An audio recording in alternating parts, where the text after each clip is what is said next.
You're listening to The Stall and Stable Show, ideas for happy horsekeeping. Are you interested in ways to keep your horse mentally and emotionally healthy? If your horse spends more than an hour or two confined to a stall, we think you'll be delighted to hear the story of today's guest, Marlow Morrison, a horse professional who spent years working with FEI and Olympic-level horses, and the inventor of the Snuffle Pasture, a really neat new product that mimics the grazing behavior in stabled horses. We all know that grazing is essential to a horse's physical and emotional well-being, and without it, horses suffer unnecessary stress and often physical ailments. What if we could avoid all that with the Snuffle Pasture? Marlow joins Maria and I today to tell us how the Snuffle Pasture works and how she came to develop this smart yet simple tool. Listen in. This is episode 147 of the Stall and Stable Show, brought to you by American Stalls. Today's Wednesday, July 24th, 2024. I'm Helena Harris. And I'm Maria Falgione.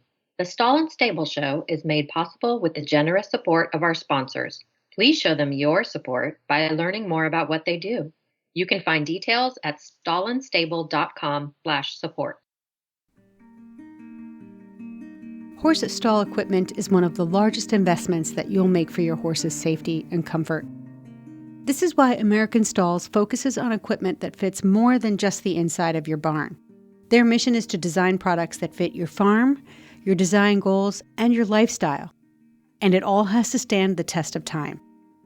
You know what they say, do it right or do it over.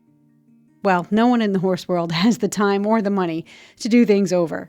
So doing it right the first time means doing it with American Stalls. To learn all about their extensive selection of fine stall equipment, visit them online at americanstalls.com.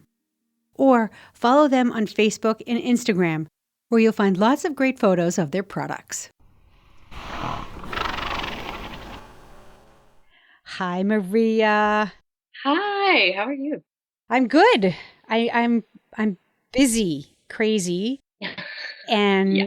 But you know, it's all kinds of good, busy, crazy stuff. We're horse people. That's kind of how we roll. It is. I follow this guy named Jesse Setzer, and he's a huge entrepreneur. And I have to keep reminding myself one of his mantras, and it is put one foot in front of the other. And before you know it, you've climbed an entire mountain. So I keep reminding myself, just keep putting one foot in front of the other. I just said that the other day. And I was saying it to Buck about, well, you know, when this episode comes out, most folks and listeners will know by now that I've been accepted into UPenn's Master of Science program for animal welfare and behavior. And Yay! I know. That's I'm so very excited. I'm super intimidated. A couple people said, well, what are you going to do with that? And I was like, I don't know. I'm just putting one foot in front of the other right now until the universe drops a boulder or a mountain in front of me, you know? Right. Well, I mean, you talk to all the right people to figure it out. So I don't think that's going to be a problem. You know. I got a little bit of imposter syndrome. You know, I got to shake that. So yeah, one foot in front of the other is a good philosophy to follow. We're building a barn. That's in progress. Yeah. You just built a house.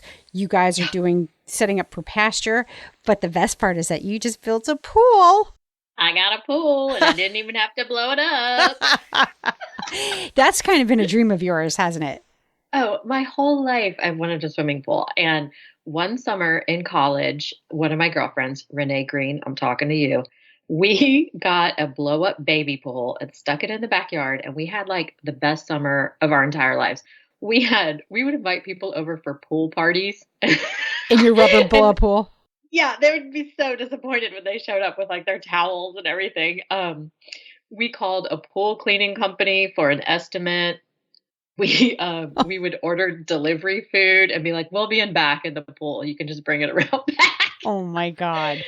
So, I mean, this has just been like a dream of mine my entire life. And so I finally did it. I'm 45 years old and I got a swimming pool and it's in the ground. We'll be over on Sunday to come back for our next visit. Yep. That's the plan. It's such a beautiful pool, listeners. It's simple, it's elegant, it's fun, and it's right outside your back door, so it's super convenient. Yeah, that way I can look at it all the time and be like, "Hey." There's something to, we're talking about this episode, we're talking about the product that promotes relaxation in horses.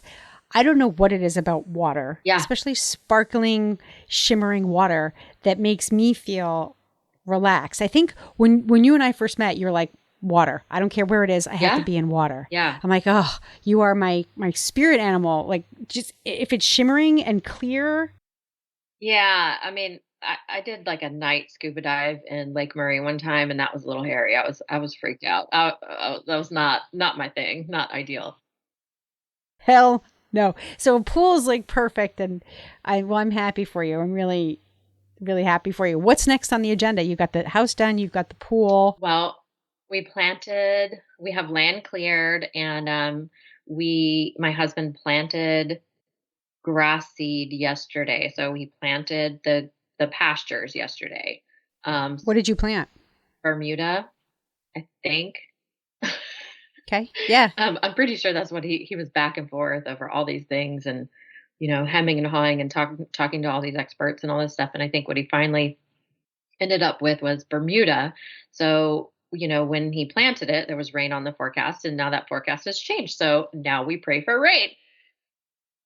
And everybody I talk to, I'm the new guy here. I'm coming from New England, where the weather is pretty consistent. People up there say, oh, if you want to know the weather in New England, just wait 5 minutes because it'll change.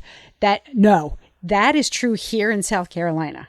Life is predictable. The weather is predictable up north. Down here, you have no pop-up storms and changing direction and storms that split around my house. It's totally bananas. I mean, our house here, it will be raining out the front door and sunny out the back door. It's so I took a wild. picture yesterday. Huge, dark thunderstorm clouds on one side and a glowing rainbow and a blue sky, all in the same frame. It's crazy. And, us coming from Southern California, if there's rain on the forecast, they're predicting it like 5 days out. Nobody goes to work. I mean, it's like, I don't think I'm going to be able to do anything on Thursday. Have you seen it's supposed to rain? For real. We're starting to get like a process down. So if we feel like it's going to rain, I got to cover the furniture on the back porch. I got to roll the umbrella down on the patio table, make sure the windows in my trailer dressing room are closed, because right now my dressing room is my tack room until the barn is done. So we're constantly watching the radar. And I just downloaded a new weather app. So this is like the big one. It's called Windy. Okay. And is it good so far? So far, it's really good. Yeah, it's super geeky. I'm a big Reddit user, and so I follow a lot of these geeky threads in Reddit, and someone had suggested it there. So I'm like, all right, this better be good. It's awesome. All right. So listeners, get used to hearing. And Maria, I apologize for mispronouncing your last name. What a dork I am. Falgione. It's all right. If you ask Siri, it's Falconer. Well, I'm a paisan. I should know better. I don't care. Listen, my full name is Maria Domina Falgione. So it was tough growing up. I mean, it was hard. Do you speak Italian? No. I mean, I can get around in Italy, but I'm not fluent. But I mean, I do okay. My brother's fluent. He's married to an Italian girl. My dad's fluent. Everybody else speaks Italian except for me. I lived in Florence for a while though, and it was just really hard because everyone spoke English. So as much as I tried to practice, I just kind of gave up after a while. We'll do a phrase, because I'm always like, I really should learn Spanish because that's way more practical. You should learn Spanish. Yes. But Italian is so much more like delicious.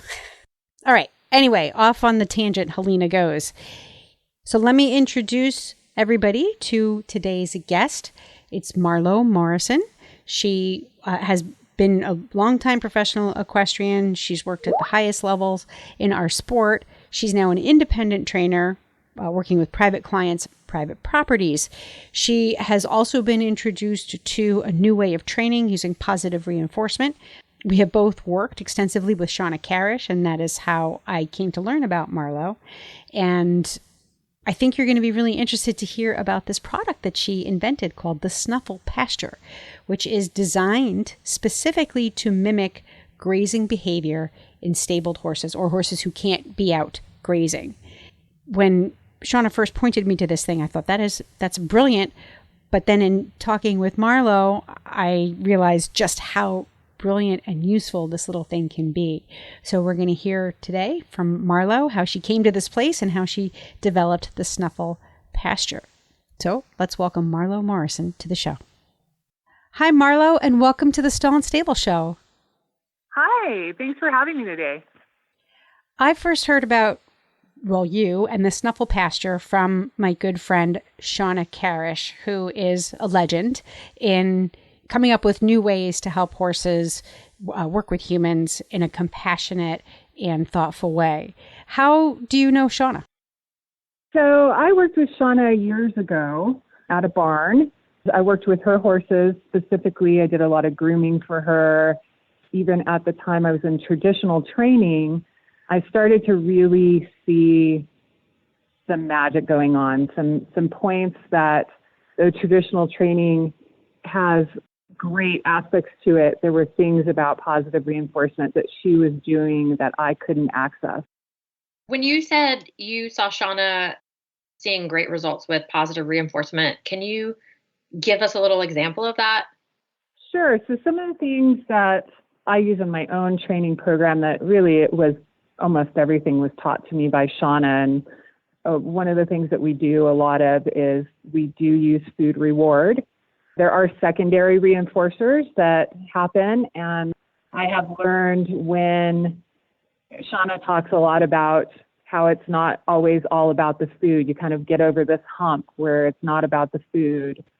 You get these magical moments where the horses want to engage. They want to be a part of what they're doing with you. It's not just about the food. That brings something that, I struggled with every once in a while with horses in traditional training. Going forward can be elusive for some of them. And of course, that can have health-related issues around it, and you need to make sure that those are checked out first. But with positive reinforcement, there is this moment that starts to happen again and again where they want to be involved, and forward just happens. There's no making it happen. Because they want to be there, they are forward for all of the exercises you do. So when I started to see this very basic, all training, right? You have to be forward first to start really getting proper healthy movements. Positive reinforcement kind of opens this door where you just have horses who love what they're doing. So they're forward. It's fantastic. And a lot of what we're about to talk about came from the things that Shauna taught me with positive reinforcement. I would imagine that working in high-level barns, your background said you worked with FEI and Olympic level horses. A lot of those horses tend to spend a fair amount of time stabled because who can afford to take the risk of those horses being turned out and getting hurt or beating each other up? So stabled horses have a hard time with their emotional well-being, their physical well-being, because being confined for so many hours a day is kind of counter to their health. How did your experience at that level influence or inform your desire to come up with this enrichment in general, and then specifically why the Snuffle Pasture? How is it that grazing became the thing that you wanted to focus on? I worked in FEI level barns. There was, not only are they stalled often, they're being trailered to shows, a lot of stress just in their environment. They're moved around a lot. The social aspects are not consistent. They don't always have the same horse next to them. Even if they might experience turnout with another horse, they don't always get that turnout with that horse. Maybe that horse is at a show or they're at a show. There's a lot of inconsistency in the show community by no fault of their own, really. It's just the environment of showing. To be able to have horses have emotional and some mental well-being kind of given to them. I decided to focus actually on the Snuffle Pasture really because I was in a boarding situation. There was very, very limited turnout. There was absolutely no pasture, and my horse is metabolical, so he can't really be turned out for long periods on a pasture anyway. I was doing positive reinforcement. I was new at it, and though I had 20 years or more experience in traditional training, which a lot of that knowledge still applied to using positive reinforcement, there are new components to positive reinforcement that came up. And one of them was I had to bring Shauna in because what was happening is I was only able to get out to the barn for, an hour or an hour and a half a day. And he was stalled for all of that time. And what was happening is my sessions with him were getting really, really intense. There was frustration on both of our parts from that. And I really didn't know what to do. So I called Shauna up and I have her come out and I said, I need help with this because I'm getting nowhere and I'm feeling like he's just feeling frustrated. She looked in the environment. She watched me work with him a few times. She said, I think that your session has become so high value that he is sitting in his stall waiting all day long for you to show up. And then he's so excited that it kind of bumps over into frustration and it's hard to get anything done. He needs more enrichment. Someone coming from the traditional world, enrichment was something that, maybe you put a ball in there. You definitely, if they could get turnout, hand walking, maybe grazing on the grass, that sort of a thing. So she gave me a few ideas, and one of them was to try and use a dog snuffle. So I ran with it. In the beginning, I just saw that he really liked it, but there were all these issues around it. It was a barn environment, and so using a dog snuffle was collecting hair and shavings. It blew away in the wind, and if he picked it up, it would all the treats would fall out of it. So, right, because it's for a dog, right? It's not meant for a horse. Right, it's not meant for a horse. But I saw that when I could get him using it, he really became relaxed in minutes. This is really interesting. Just to jump in, my brain is kind of going crazy listening to this because I came from a barn in Southern California. And as you probably know, there's no turnout options there. And if there are, there's no grass.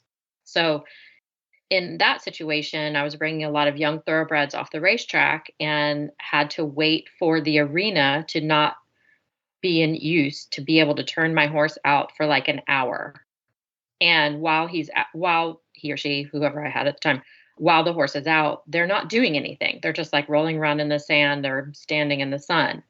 And, a lot of those horses become frustrated. And so you start looking at things like, well, do they have ulcers? Do they not like the horse in the stall next to them? And I think a lot of people, myself included, haven't really considered this avenue of enrichment throughout their day. I listened actually to the building barn episode that you did just a few weeks ago, which was fantastic. And there was something in there that Helena said that was fantastic. And it was that the barn that we would build 5 years ago isn't the same barn that we would build today.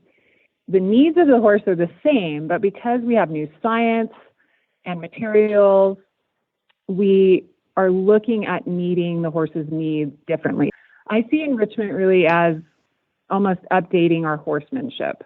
We're seeing updating in our training. We've seen updating in our equipment, in our safety equipment. There's even updating in the style, the way you do a release when you jump. There's updates everywhere. And I'd like to have the Snuffle Pasture be kind of a catalyst to this conversation that is even deeper. And how do we start meeting the needs of the horses that are stalled in different ways that are still manageable? I like that it's a conversation starter. I really like that. So you're double dipping with this product. it's not going to put people on the defensive, right? Definitely. Right. It's not Definitely. going to put people on the defensive.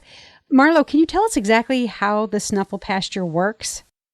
It's been designed to be in a barn environment, a livestock environment. That was one of the first struggles I had with my own use of trying to figure out how to use a Snuffle Pasture. I've taken a heavily durable material that's UV protected, water resistant, and it fits over the top of a 3-gallon feeding pan. Just like you would put some hay pellets or something into a feeding pan, you now have the Snuffle Pasture that goes over the feeding pan, and it has grass-like element to it. So the horse, what they're doing is they're muzzling around in that grass-like element, picking out every little hay pellet that they can find. And what happens is it starts to create the sensation of grazing. Some of them, it takes a little while to figure it out. They'll pick it up and paw at it and do all sorts of things, but those are just problem-solving skills, right? That's something that they're trying to solve the problem. Once they figure out how to use it, they start to really get this almost meditative look, and their lips become soft, their eyes become soft, and you really start to see a lot of them go into a parasympathetic response. As I started to develop this, I started to do more and more research, and I actually went and got consulting advice from a woman named Mary Richards, who is an equine enrichment specialist. She was knowledgeable and really passionate. She helped me develop the design, and she did in-field testing with me. And it just is amazing how it creates this parasympathetic response. So horses in stressful situations, like Maria is talking about, where there's not a lot of things to do during turnout or even in their stall, they get to experience having this emotional, psychological, and physical release of that stress. This is really interesting to me. I've never heard of a snuffle before. And when Helena sent it to me, I thought, do I really want to Google the word snuffle? Am I going to get like some crazy, like, do I want to put this in my computer? But I was shocked to see that it's a huge thing, especially with dogs. And it only makes sense to do it with horses because it mimics their natural behavior. So of course, why not? I do have a quick question. The fabric on it, what happens because I'm sitting here thinking about my crazy young thoroughbreds that I usually get, and they're quite rambunctious and can be pretty destructive. What happens if they would ingest part of it? We've done field testing for almost 2 years. We haven't actually seen any of the horses pull something off and ingest it. The way I have designed it is it's in a spiral design, and these are materials that are used for making sails on sailboats. They're incredibly strong. Oh, wow. I know. Yeah, I know exactly what that fabric's like. They're incredibly strong. So it's been something that has been a real focus to make sure there's safety involved. And it's also why I consulted with someone who is a specialist in this. Now, it's made out of the fabric on the top that does the element, the grass element, is made out of felt. The beauty of felt is that when it gets wet or washed, it becomes stronger and stronger because it shrinks on top of itself. So it actually gets stronger and stronger the more times that you wash it. And, like anything, you have to make sure that if you are concerned about anything, you need to be checking the product out. If it gets a lot of use, things break down, and you have to make sure that you're following your own safety rules. But we haven't really had anything that these things are being ripped apart. It was really something that I needed to focus on because the durability of a dog snuffle was causing that problem. They were made out of just really cheap materials that would be used indoors, in a doggy daycare or something like that. It just wasn't strong enough. Dogs have a little bit of a higher, I don't want to say higher, but a little bit more of an intense frustration response. And they're used to ripping things up and shredding things. Whereas horses they're more about getting the food. So it's a grazing behavior. It's rare that they go to their teeth or they go to a ripping behavior when they're frustrated. As they learn how to use it, it really is creating a relaxation response. Yeah.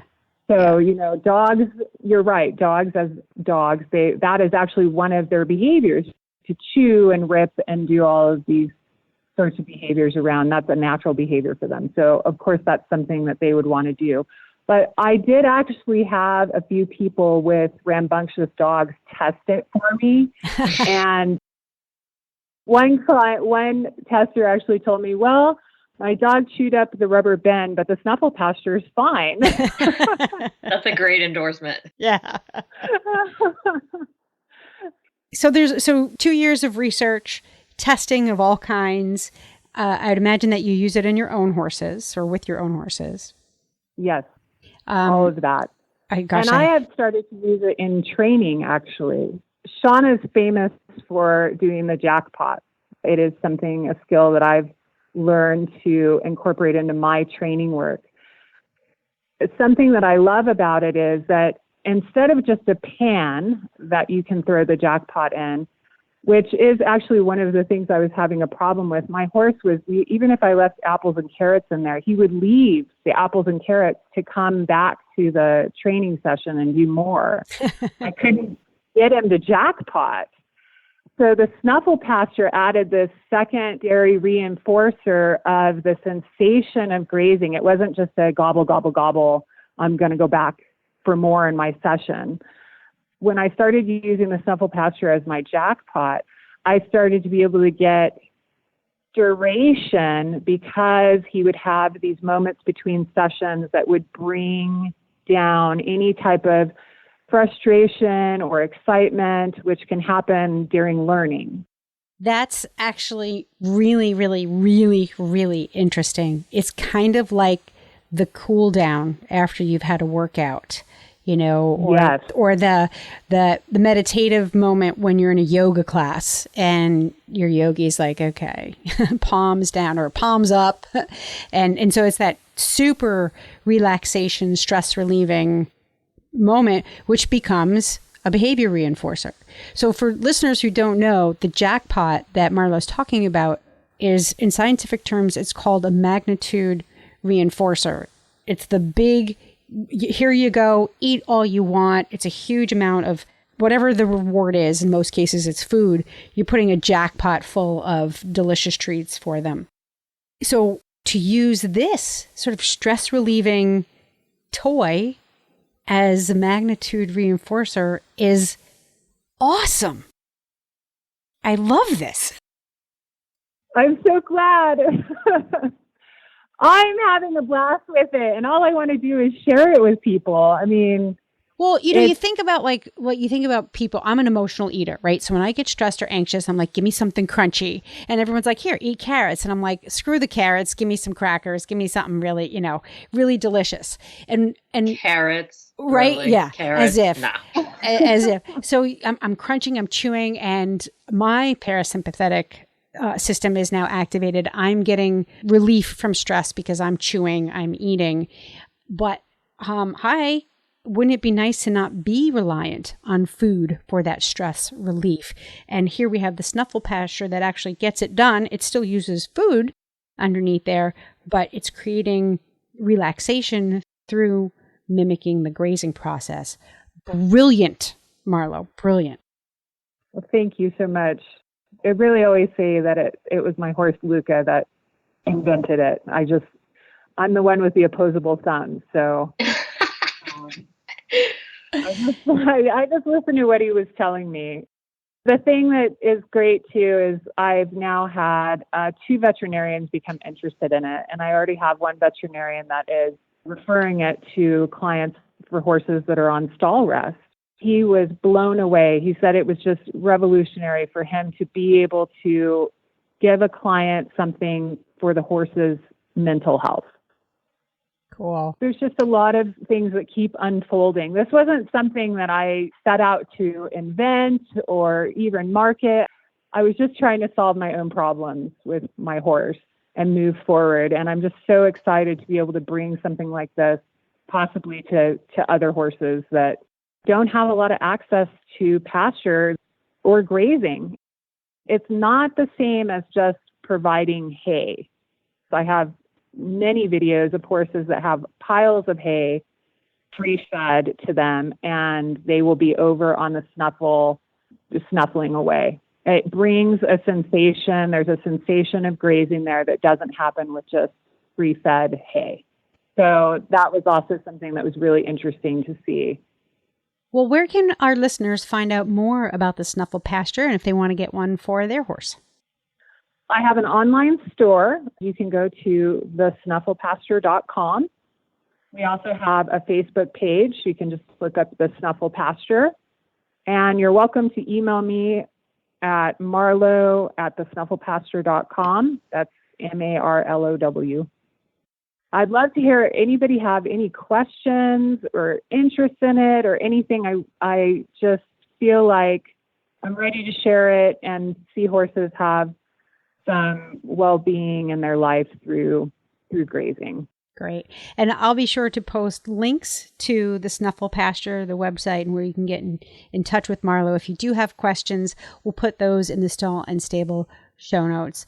Marlow Morrison, thank you so much for joining Maria and I today. It was fun.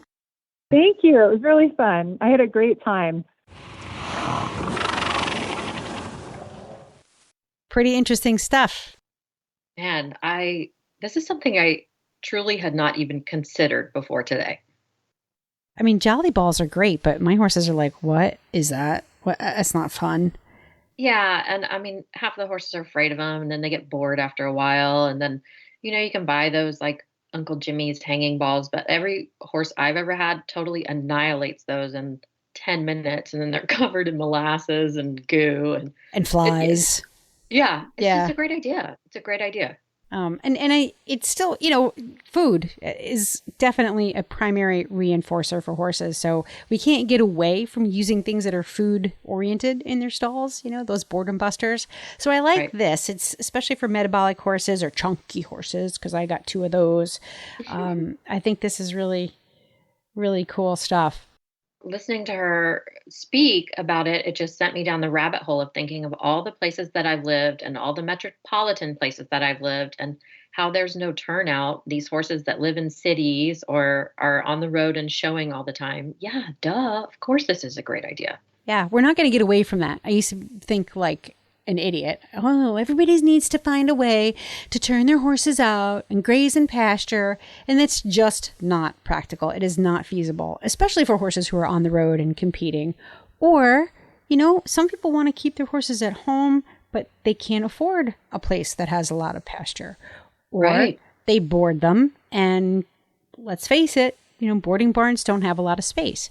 So I think this is really, and every little bit helps. And especially stuff that's thoughtfully designed with the horse's physical.